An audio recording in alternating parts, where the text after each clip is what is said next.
Well, for more on the crisis in Venezuela, I'm joined live from Baltimore by Steve Hanke, professor of applied economics at the Johns Hopkins University and one of the world's leading experts in measuring and stopping hyperinflation. He also served as advisor to Venezuela's president, Rafael Caldera. Welcome back to the show. Good to be with you. So when you start talking about 10 million% inflation next year, according to the IMF, it's hard to imagine what that looks like on the ground. So give us an idea about the domino effect on the economy and the people of Venezuela, if that prediction is accurate. Well, the first point is that the IMF is irresponsible for making predictions about hyperinflation. This is completely impossible. No one's ever done it. The IMF is clearly making a political, not an economic or analytical statement.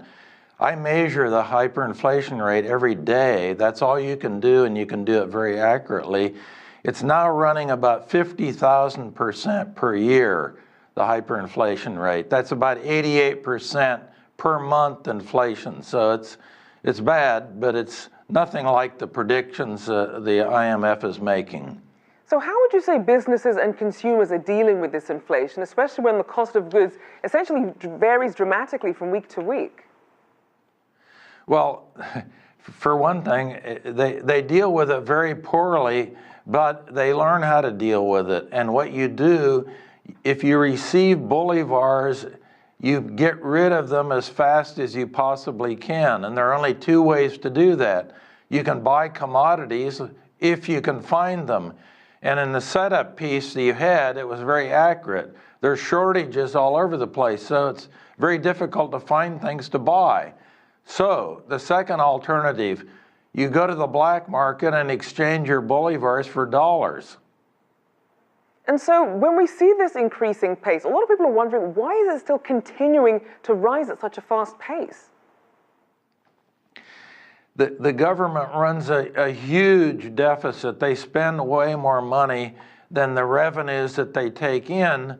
So they go to the central bank and they require the central bank to extend credit to the government to fill that budget deficit gap.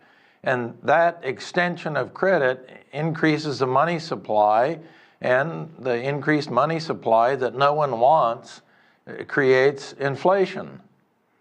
So then what steps should the Maduro government take to try and slow down this inflation, or at least try and get to a point where they can make some sort of dent? There are only really two proven ways to do this.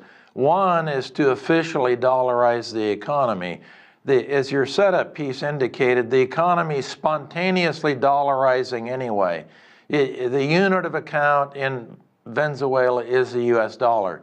But if you formally dollarized, you would end up doing what, for example, was done in Montenegro. We did that in 1999. The inflation had been in Serbia, Montenegro, the rump Yugoslavia at the time, 313% a month. So that they just got rid of the Yugoslav dinar in Montenegro and replaced it with the Deutschmark, and the inflation stopped. The same thing happened in 2008 in Zimbabwe. They had the second highest hyperinflation in world history, and they dollarized. They got rid of the Zimbabwe dollar, and the inflation stopped immediately.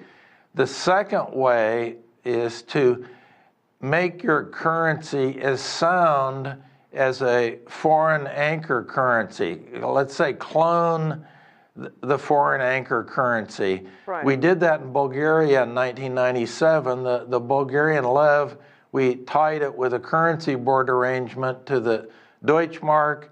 It traded at a fixed exchange rate with the Deutschmark. It was backed 100% with Deutschmark reserves, and the inflation rate had been 242% per month, and it stopped immediately as soon as we put in the currency board and made the local currency, the lev, a clone. Now Steve, we know that Maduro has tried to introduce the idea of a cryptocurrency or a digital currency. Is that a worse option than going with the dollar? Well, yes, it doesn't exist. They've announced this now 3 different times, and the petro is the currency that you're referring to. It's supposedly a cryptocurrency, but it doesn't trade. So it has no credibility. It's really a scam. So it is not going to fix anything. All right, thank you so much for your insights. Steve Hanke there, Professor of Applied Economics at Johns Hopkins University.